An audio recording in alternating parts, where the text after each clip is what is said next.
കാറ്റത്തെ കിളിക്കൂടിൻ്റെ വരാൻ പോകുന്ന നല്ലൊരു എപ്പിസോഡിലേക്കാട്ടോ ഇന്ന് നമ്മൾ പോകുന്നത്.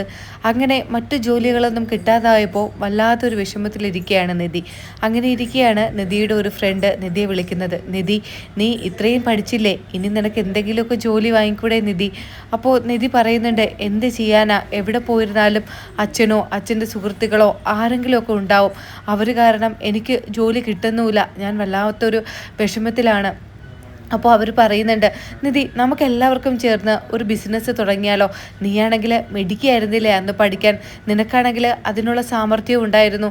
അപ്പോൾ നിനക്ക് ഒരു 5 ലക്ഷം രൂപ എടുക്കാൻ പറ്റുമെങ്കിൽ നമുക്ക് എല്ലാവർക്കും കൂടെ ചേർന്ന് ഒരു ബിസിനസ് സ്റ്റാർട്ട് ചെയ്യാമായിരുന്നു. ഓരോരുത്തരും 5 ലക്ഷം രൂപ വെച്ച് ഇടാമെന്നാണ് പ്ലാൻ. നീ എന്ത് തീരുമാനിക്കുന്നു നിധി എന്ന് ചോദിക്കുമ്പോൾ നിധി പറയുന്നുണ്ട്, അയ്യോ രേഷ്മ, ഞാൻ എങ്ങനെയാണ് 5 ലക്ഷം രൂപ ഉണ്ടാക്കുന്നത്? എൻ്റെ കയ്യിൽ ഇപ്പോൾ അതിനുള്ള ക്യാഷൊന്നുമില്ല. പണ്ടായിരുന്നെങ്കിൽ കുഴപ്പമില്ല, പക്ഷേ ഇപ്പോൾ എൻ്റെ അവസ്ഥ നിനക്കറിയാവുന്നതല്ലേ. 5 ലക്ഷം രൂപയൊക്കെ പെട്ടെന്ന് എടുക്കുക എന്ന് പറഞ്ഞാൽ ഇപ്പോൾ ബുദ്ധിമുട്ടുള്ള കാര്യമാണ്. അപ്പോൾ അവർ പറയുന്നുണ്ട്, നീ എന്താ നിധി ഇങ്ങനെ എടുത്തടിച്ച പോലെ ഒരു മറുപടി പറയുന്നത്? കുറച്ചൊക്കെ നിനക്കൊന്ന് ചിന്തിച്ചിട്ട് പറഞ്ഞൂടെ? എവിടെന്നെങ്കിലും 5 ലക്ഷം രൂപയല്ലേ ഉള്ളൂ, എവിടെന്നെങ്കിലും ഇപ്പോൾ ഉണ്ടാക്കാൻ കഴിയുന്നതല്ലേ ഉള്ളൂ. അപ്പോൾ അത് നീ ഒന്ന് ആലോചിച്ചിട്ട് പറ നിധി. എന്തായാലും നിനക്കതിനുള്ള ടാലൻ്റ് ഉണ്ട്. അപ്പോൾ ഞങ്ങൾ വിചാരിച്ചു നിന്നെയും കൂടെ ചേർക്കാമെന്ന്. അതുകൊണ്ടാണ് നീ ഒരു 2 ദിവസം കഴിഞ്ഞിട്ട് നന്നായിട്ട് ആലോചിച്ചിട്ട് എന്നെ വിളിക്ക് കേട്ടോ എന്ന് പറഞ്ഞ് ഫോൺ വെക്കുകയാണ്. നിധിക്കാണെങ്കിൽ ആ സമയത്ത് വല്ലാത്ത ടെൻഷനും ഉണ്ട്, എങ്ങനെ 5 ലക്ഷം രൂപ ഉണ്ടാക്കുമെന്ന്. നിധി എന്ത് ചെയ്യും, എങ്ങനെ 5 ലക്ഷം രൂപ ഉണ്ടാക്കും എന്നൊക്കെ ഇങ്ങനെ വല്ലാതെ വിഷമിച്ചിരിക്കുന്ന സമയത്താണ് സുധീഷ് റൂമിലേക്ക് വരുന്നത്. അപ്പോൾ സുധീഷ് ചോദിക്കുന്നുണ്ട്, എന്ത് പറ്റി നിധി, മുഖമൊക്കെ അങ്ങ് ഡള്ളായിട്ടിരിക്കുന്നുണ്ടല്ലോ, എന്താ വീട്ടിലെ കാര്യമൊക്കെ ആലോചിച്ചിട്ടാണോ? അല്ല സുധീഷേ, എനിക്കിപ്പോൾ അത് ഒന്നുമില്ല എന്നിങ്ങനെ പറയുമ്പോൾ സുധീഷ് ചോദിക്കുന്നുണ്ട്, എന്തോ നീ പറയാൻ വന്നല്ലോ, പറയേ, എന്താന്ന് വെച്ചാൽ പറയേ, എന്താ നിൻ്റെ വിഷമം? അത് എൻ്റെ ഒരു ഫ്രണ്ട് വിളിച്ചിട്ടുണ്ടായിരുന്നു. അവൾ പറഞ്ഞു, ജോലി കിട്ടാത്ത സ്ഥിതിക്ക് നമുക്ക് എല്ലാവർക്കും ചേർന്ന് ഒരു നല്ല ബിസിനസ് നടത്താമെന്ന്. അതിനുള്ള ടാലൻറ്റ് എല്ലാവർക്കും ഉണ്ട്, പക്ഷേ ഒരു വലിയ കാര്യമുണ്ട്, ഓരോരുത്തരും 5 ലക്ഷം രൂപ കൊടുക്കണമെന്നാണ് അവൾ പറഞ്ഞത്. അതിനിപ്പോൾ എന്താ നിധി, നമുക്ക് എങ്ങനെയെങ്കിലും ഒപ്പിക്കാമല്ലോ. 5 ലക്ഷം രൂപയല്ലേ, നീ എന്ത് പറഞ്ഞു? ഞാൻ ആദ്യം വേണ്ടാന്ന് പറഞ്ഞു. അപ്പോൾ അവൾ പറഞ്ഞു 2 ദിവസം കഴിഞ്ഞ് വിളിക്കാം, എന്തായാലും അപ്പോൾ ഒരു തീരുമാനം പറഞ്ഞാൽ മതിയെന്ന്. ഇപ്പോൾ എങ്ങനെയാ സുധീഷേ 5 ലക്ഷം രൂപയൊക്കെ നമ്മൾ ഉണ്ടാക്കുക? അത് നമുക്ക് എങ്ങനെയെങ്കിലും ഉണ്ടാക്കാൻ നിധി, നീ സമാധാനപ്പെട്ടിരിക്കുക. നമുക്ക് സുഭാഷ് ചേട്ടനോട് ചോദിച്ചു നോക്കാം. സുഭാഷ് ചേട്ടനും ബാക്കിയുള്ളവരോടും ചോദിച്ചിട്ട് എന്തെന്ന് വെച്ചാൽ അവരുടെ അഭിപ്രായം കൂടെ അറിഞ്ഞിട്ട് നമുക്കൊരു തീരുമാനം എടുക്കാം.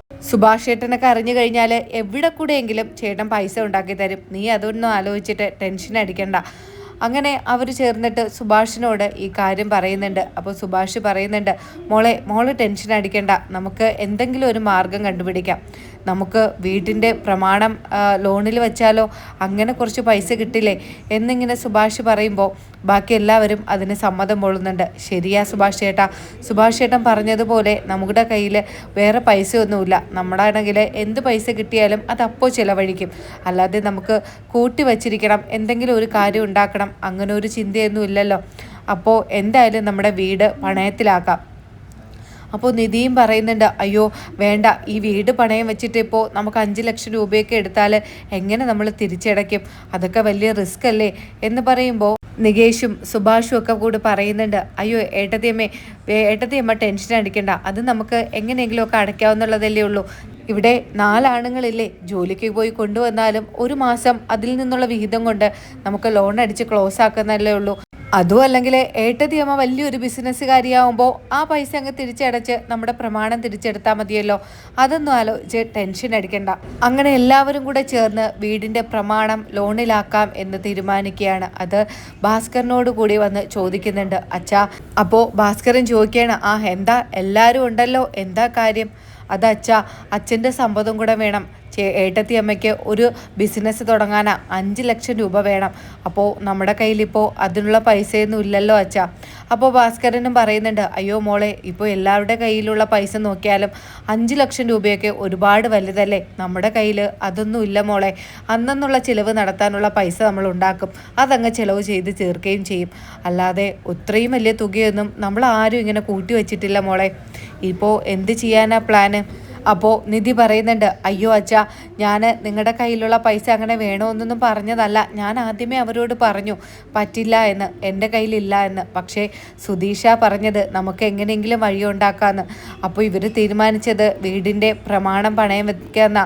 അച്ഛന് വലിയ വിഷമമുണ്ടോ അച്ഛാ? ഇല്ലെങ്കിൽ എനിക്ക് വേണ്ട അച്ഛാ, ഞാൻ വേറെ എന്തെങ്കിലും വഴി കണ്ടെത്തിക്കോളാം. എന്താ മോളെ നീ പറയുന്നത്? നിനക്ക് വേണ്ടിയല്ലേ, അത് നമുക്ക് ചെയ്യാം. അതിനിപ്പോൾ എന്താ? ഭാസ്കരൻ്റെ വാക്കുകൾ കേൾക്കുമ്പോൾ നിധിക്ക് വല്ലാതെ അങ്ങ് കണ്ണ് നിറയുന്നുണ്ട്. നിധി ഭാസ്കരനോട് തൊടുത്ത് നിന്നുകൊണ്ട് പറയുന്നുണ്ട്, അച്ഛാ നന്ദിയുണ്ട് അച്ഛാ. ഞാൻ ഈ വീട്ടിൽ വന്ന് കയറുമ്പോൾ ഒരു മരുമകളായിട്ടോ ഒരു മകളായിട്ടോ ഒക്കെ നിങ്ങൾ എന്നെ സ്വീകരിച്ചു. പക്ഷേ ഇപ്പോഴും യഥാർത്ഥത്തിൽ ഞാൻ നിങ്ങളുടെ മരുമകളാണോ എന്ന് ചോദിച്ചാൽ എനിക്കറിയില്ല അച്ഛാ. പക്ഷേ നിങ്ങൾ എന്നോട് ഇത്രയും സ്നേഹം കാണിക്കുന്നില്ലേ, എനിക്കതിന് തന്നെ ഒരുപാട് സന്തോഷമുണ്ട്. എന്താ മോളെ നീ പറയുന്നത്? നീ മരുമകളാണോ അല്ലയോ, പക്ഷേ നീ എൻ്റെ മനസ്സിൽ മരുമകൾ തന്നെയാണ്. എനിക്കതിൽ സന്തോഷമേ ഉള്ളൂ. ദാ കൊണ്ടുപോയി പണയം വെച്ച് 5 ലക്ഷം രൂപ വാങ്ങിക്ക്. നീ വലിയൊരു ബിസിനസ്സുകാരിയാവുമ്പോൾ നമ്മുടെ പ്രമാണമൊക്കെ തിരിച്ചെടുക്കാം കേട്ടോ എന്ന് പറഞ്ഞ് വലിയ സന്തോഷത്തോടു കൂടിയാണ് പ്രമാണം ഭാസ്കരൻ നിധിയുടെ കയ്യിലേക്ക് കൊടുക്കുന്നത്. അങ്ങനെ ഈ പ്രമാണവുമായിട്ട് സുഭാഷും സുധീഷുമായി ബാങ്കിലേക്ക് പോകുന്നുണ്ട്. അവിടെ ചെല്ലുമ്പോഴാണ് അവർ മനസ്സിലാക്കുന്നത് ഈ പ്രമാണം ഒരാളുടെ പേരിൽ മാത്രം രജിസ്റ്റർ ചെയ്തിട്ടില്ല എന്ന്. അതുകൊണ്ട് അത് പണയം വെച്ച് അതിൽ നിന്നും പൈസ തരാൻ കഴിയില്ല എന്നാണ് മാനേജർ പറയുന്നത്. അവിടെ നിന്നും രണ്ടുപേരും വല്ലാതെ വിഷമത്തോടു കൂടിയാണ് തിരിച്ച് വീട്ടിലേക്ക് വരുന്നത്. സുഭാഷിനും സുധീഷിനും ഒക്കെ മനസ്സിൽ വല്ലാതെ വിഷമമുണ്ട്, നിധിയെ സഹായിക്കാൻ കഴിയുന്നില്ലല്ലോ എന്ന് ആലോചിച്ചിട്ട്. അപ്പോൾ സുഭാഷ് സുധീഷിനോട് പറയുന്നുണ്ട്, എടാ ഇപ്പോൾ എങ്ങനെ നമ്മൾ പൈസ കൊടുക്കും? ഒരുപാട് ആഗ്രഹിപ്പിച്ചല്ലോ നമ്മൾ നിധിയെ. അതേ ഏട്ടാ, ഇനി എനിക്കറിയില്ല, ഞാനൊരു ഡ്രൈവറാണ്, ഞാൻ സമ്പാദിച്ചു കൊണ്ടുവന്നാൽ 5 ലക്ഷം രൂപയൊക്കെ അത് വലിയ ബുദ്ധിമുട്ടല്ലേ ഏട്ടാ എന്നിങ്ങനെ പറയുമ്പോൾ നിധി അവിടേക്ക് വരുന്നുണ്ട്. നിധി പറയുന്നുണ്ട്, എന്തു പറ്റി, അങ്ങനെ പൈസ കിട്ടിയില്ലല്ലേ? സാരമില്ല, എൻ്റെ കാര്യമൊന്നും ആലോചിച്ചിട്ട് നിങ്ങൾ ടെൻഷൻ അടിക്കേണ്ട. അല്ലാതെ പല കമ്പനികളും ഉണ്ടല്ലോ ഏട്ടാ, അവിടെയൊക്കെ ഇൻ്റർവ്യൂവിന് പോയിട്ട് എന്തെങ്കിലും ഒരു നല്ല ജോലി കിട്ടാതിരിക്കില്ല. അതൊന്നും ആലോചിച്ച് നിങ്ങൾ ടെൻഷൻ ആവണ്ട. അപ്പോൾ സുഭാഷ് പറയുന്നുണ്ട്, മോളെ നീ എന്തുമാത്രം അഡ്ജസ്റ്റ് ചെയ്താൽ ഞങ്ങളുടെ കൂടെ ഈ വീട്ടിൽ താമസിക്കുന്നത്? മറ്റീ നാട്ടിലുള്ളവരെല്ലാവരും പറഞ്ഞു ഈ വീട്ടിൽ ഒരു പെൺകുട്ടി എന്തായാലും വന്ന് താമസിക്കില്ല എന്ന്. പക്ഷേ നീ വന്നത് കാരണം അതെല്ലാം ഇപ്പോൾ നാട്ടുകാർ മാറ്റി പറയുന്നു. ഒരു പെൺകുട്ടി ഇവിടെ വന്ന് താമസിക്കുന്നു, അവൾ നമ്മളോടൊപ്പം നന്നായിട്ട് ജീവിക്കുന്നു. അത്രയും നല്ല വലിയ വീട്ടിൽ നിന്നും വന്ന് എല്ലാ സൗഭാഗ്യങ്ങളും ഉണ്ടായിട്ട് ഈ കൊച്ചു കുടിലിൽ നിനക്ക് വന്ന് കഴിയാൻ തോന്നുന്നുണ്ടല്ലോ മോളെ. എല്ലാം അഡ്ജസ്റ്റ് ചെയ്ത് നീ ജീവിക്കുന്നില്ലേ? അപ്പോൾ നിനക്ക് വേണ്ടി എന്തെങ്കിലും ഒരു സഹായം നമ്മൾ ചെയ്യണ്ടേ? അങ്ങനെ ഇരിക്കുമ്പോഴാണ് ഭാസ്കരൻ അവിടേക്ക് വരുന്നത്. ഭാസ്കരൻ പറയുന്നുണ്ട്, മോളെ നീ സങ്കടപ്പെടണ്ട, എനിക്കിപ്പോഴാണ് ഒരു കാര്യം ഓർമ്മ വന്നത്. ഞാൻ പണ്ട് ശാന്ത മരിക്കുന്നതിന് മുന്നേ ആയിട്ട് അവൾ കുറച്ച് സ്വർണം എനിക്ക് തന്നിട്ടുണ്ടായിരുന്നു. അവൾ പറഞ്ഞത് ഈ വീട്ടിൽ ആദ്യമായിട്ട് വരുന്ന നമ്മുടെ മരുമകൾക്ക് ഈ സ്വർണം കൊടുക്കണമെന്നായിരുന്നു. ഇത്രയും കാലം ഞാനത് സൂക്ഷിച്ചു വച്ചിരുന്നു. പല ബുദ്ധിമുട്ടുകളും ഉണ്ടായി, പക്ഷേ അവളുടെ ആ വാക്ക് അത് എനിക്ക് ധിക്കരിക്കാൻ കഴിഞ്ഞില്ല. എത്ര ബുദ്ധിമുട്ടുകളുണ്ടെങ്കിലും ഞാൻ ആ സ്വർണം എടുത്തില്ല. അത് ഞാൻ ഭദ്രമായിട്ട് സൂക്ഷിച്ചു. അത് ഞാനിപ്പോൾ വിചാരിക്കുന്നത് ഇത് തന്നെയാണ് ഉചിതമായ സമയം. നിനക്ക് ഒരാവശ്യം ഉണ്ടെങ്കിൽ ഇത് തന്നെ നിനക്ക് ഉപയോഗപ്പെടട്ടെ എന്ന്. അയ്യോ അച്ഛാ, ഇത് അമ്മയുടെ സ്വർണ്ണമല്ലേ? അമ്മ കാത്തു സൂക്ഷിച്ച് വെച്ചിരുന്നതല്ലേ അച്ഛാ? ഇത് എനിക്ക് തന്നാൽ അത് അച്ഛന് വലിയ വിഷമമാവില്ലേ അച്ഛാ? എന്താ മോളെ പറയുന്നത്? ഇതിന് അർഹതപ്പെട്ടത് നീ തന്നെയല്ലേ? എന്താ അച്ഛാ ഈ പറയുന്നത്? ഞാനിവിടുത്തെ മരുമകളാണോ? ഞാൻ ആ ഒരു സാഹചര്യത്തിൽ ഇങ്ങോട്ട് വന്നു. ഇവിടുത്തെ മരുമകളായോ മകളായോ ഒന്നുമല്ലല്ലോ അച്ഛാ. എന്നെങ്കിലും ഞാൻ ഇവിടുന്ന് പുറത്തു പോവേണ്ടവളല്ലേ? എനിക്കതൊന്നും അറിയില്ല മോളെ. നീ ഈ വീട്ടിൽ വന്നത് മുതൽ എൻ്റെ സുധീഷിൻ്റെ ഭാര്യയായിട്ട് മാത്രമേ ഞാൻ നിന്നെ കണ്ടിട്ടുള്ളൂ. നിൻ്റെ മനസ്സിൽ എന്താണെന്ന് എനിക്കറിയില്ല. അതുകൊണ്ട് നീ തന്നെയാണ് എൻ്റെ വീട്ടിൽ വന്നു കയറിയ ആദ്യത്തെ മരുമകൾ. അയ്യോ അച്ഛാ, സുഭാഷ് ഏട്ടൻ കെട്ടിക്കൊണ്ട് വരുന്ന പെണ്ണല്ലേ അച്ഛാ ഇവിടുത്തെ ആദ്യ മരുമകളാകേണ്ടത്? അത് നടന്നില്ലല്ലോ മോളെ. ഇപ്പോൾ നീയല്ലേ ഈ വീട്ടിൽ ആദ്യമായിട്ട് വന്നത്. അപ്പോൾ നീ തന്നെയാ ഈ വീട്ടിൻ്റെ ആദ്യത്തെ മരുമകൾ. എനിക്ക് അങ്ങനെ കാണാനേ കഴിയുന്നുള്ളൂ. അതുകൊണ്ട് ഈ സ്വർണം നീ എടുത്തോ. അത് വിൽക്കുകയോ പണം വയ്ക്കുകയോ എന്ത് വേണമെങ്കിലും ചെയ്തോ, അത് നിൻ്റെ ഇഷ്ടം. അയ്യോ അച്ഛാ, ഇത് വിൽക്കുകയൊന്നും വേണ്ട, അത്യാവശ്യത്തിന് നമുക്ക് പണയം വയ്ക്കാം. ഞാൻ ബിസിനസ് തുടങ്ങി കുറച്ചൊക്കെ ലാഭങ്ങൾ വരുമ്പോൾ നമുക്കിത് തിരിച്ചെടുക്കണം അച്ഛാ. ഇത് അമ്മയുടെ ഓർമ്മയല്ലേ? അച്ഛനിത് തരുന്നതിൽ ഒരുപാട് വിഷമം ഉണ്ടായിരിക്കുമെന്ന് എനിക്കറിയാം. എന്താ മോളെ ഈ പറയുന്നത്? എനിക്ക് പൂർണ്ണ മനസ്സോട് തന്നെയാണ് ഞാൻ നിനക്കിത് തരുന്നത്.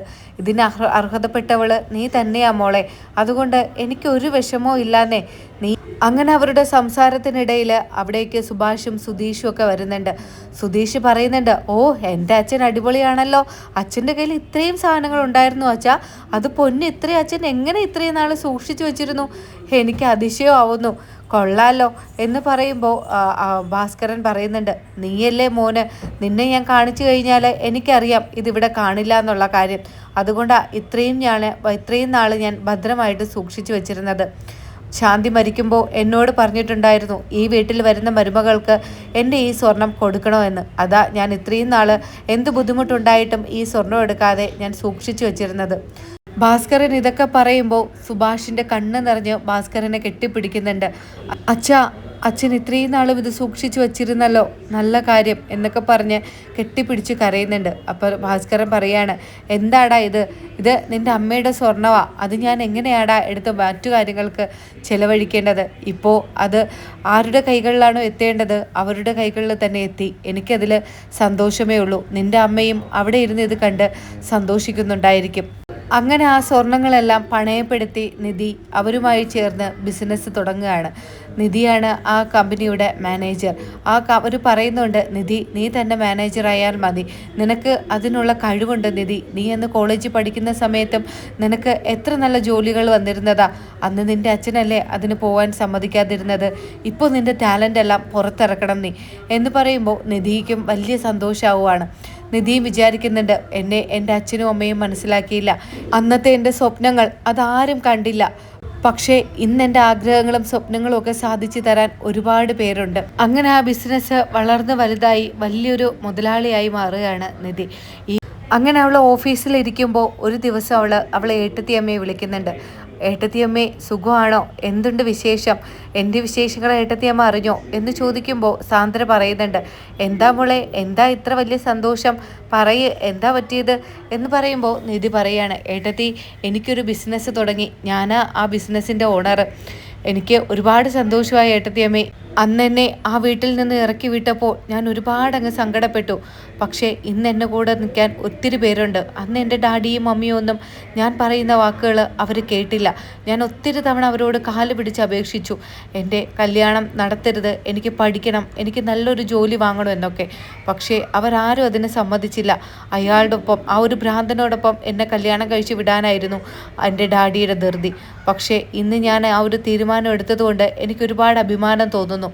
ഡാഡിയുടെ മുന്നിൽ ഞാനെന്ന് വെല്ലുവിളിച്ചിട്ടാണ് അവിടേക്ക് ഇറങ്ങി വന്നത്, ഞാനൊരു നല്ല ജോലി സമ്പാദിക്കുമെന്ന്. പക്ഷേ ഡാഡിക്കത് വലിയ പുച്ഛമായിരുന്നു, എന്നെക്കൊണ്ട് കഴിയില്ല എന്നായിരുന്നു ഡാഡിയുടെ വിശ്വാസം. ഞാൻ അവിടെ നിന്ന് ഇറങ്ങി വന്നു കഴിഞ്ഞാൽ എൻ്റെ ജീവിതം നശിച്ചു എന്ന് ഡാഡി കരുതി. അതിനുവേണ്ടി ഡാഡി പലതും ചെയ്തു, പക്ഷേ ഒരച്ഛൻ മകൾക്ക് വേണ്ടി ചെയ്യാവുന്നതൊന്നും ഡാഡി ചെയ്തില്ല. അന്ന് ഞാൻ എത്രയോ തവണ ജോലിക്ക് വേണ്ടി പോയി, അപ്പോഴെല്ലാം ഡാഡിയും ഏട്ടന്മാരും ഒക്കെ അവിടെ വന്ന് എതിർത്തു, എനിക്ക് ജോലി തരരുതെന്ന് പറഞ്ഞു. എൻ്റെ സർട്ടിഫിക്കറ്റുകളെല്ലാം അവർ കീറി നശിപ്പിച്ച് കളഞ്ഞു. അവിടെ നിന്നെല്ലാം ഞാൻ തകരാതെ എന്നെ പിടിച്ചു നിർത്തിയത് സുധീഷിൻ്റെ വീട്ടുകാരുമാണ്. അതുകൊണ്ട് മാത്രമാണ് ഞാൻ ഇന്ന് നല്ലൊരു പൊസിഷനിൽ എത്തി നിൽക്കുന്നത്. ഏട്ടത്തി ഈ കാര്യം ഡാഡിയോടും ഏട്ടനോടും മമ്മിയോടും ഒക്കെ പറയണം. ഏട്ടൻ എന്നെ എത്രമാത്രം ദ്രോഹിച്ചതായിരുന്നു, എൻ്റെ സ്വന്തം ഏട്ടൻ നൽകാത്ത സ്നേഹമാണ് എനിക്കിവിടെയുള്ളവരെല്ലാവരും തരുന്നത്. അങ്ങനെ നിധി പറഞ്ഞ കാര്യങ്ങളെല്ലാം സാന്ദ്ര വീട്ടിൽ അറിയിക്കുകയാണ്. അത് കേൾക്കുമ്പോൾ അവളുടെ അമ്മ പറയുന്നുണ്ട്, അവൾ പറഞ്ഞതുപോലെ ചെയ്തു കളഞ്ഞല്ലോ, നിങ്ങളുടെ മുഖത്ത് നോക്കിയല്ലേ അന്ന് വെല്ലുവിളിച്ചിട്ട് പോയത്, അവൾ ഇതിനേക്കാളും വലിയൊരു നിലയിൽ ജീവിക്കുമെന്ന്, അപ്പോൾ അവൾ സാധിച്ചെടുത്തല്ലോ എന്ന് പറയുമ്പോൾ നിധിയുടെ ഡാഡി പറയുന്നുണ്ട്, അതേടി നമുക്കാണ് തെറ്റുപറ്റി പോയത്, അവൾ അന്ന് ഒരുപാട് തവണ നമ്മളോട് പറഞ്ഞില്ലേ അവൾക്ക് ജോലി വേണം, അതിനുശേഷം കല്യാണം മതിയെന്ന്, പക്ഷേ അവൾ നമ്മൾ മനസ്സിലാക്കിയില്ല, എൻ്റെ വാശിക്കായിരുന്നു ഞാൻ നിന്നത്. അങ്ങനെ സ്വന്തം ഡാഡിയും ഏട്ടനും അമ്മയും എല്ലാം എതിർത്തപ്പോഴും സുധീഷിൻ്റെ വീട്ടുകാരുടെയും ആ ഒരു സ്നേഹം കൊണ്ട് നിധി ഇന്ന് വലിയ നിലയിൽ എത്തിയിരിക്കുകയാണ്. ഈ ഒരു എപ്പിസോഡ് നിങ്ങൾക്ക് ഇഷ്ടമായി എങ്കിൽ ചാനൽ സബ്സ്ക്രൈബ് ചെയ്യാനും ഈ ഒരു എപ്പിസോഡ് ലൈക്ക് ചെയ്യാനും മറക്കരുത്. ഇനി കാറ്റത്തെ കിളിക്കൂടിൻ്റെ പുതുപുത്തൻ വിശേഷങ്ങളുമായി ഉടനെ കാണും വരയ്ക്കും. ബൈ.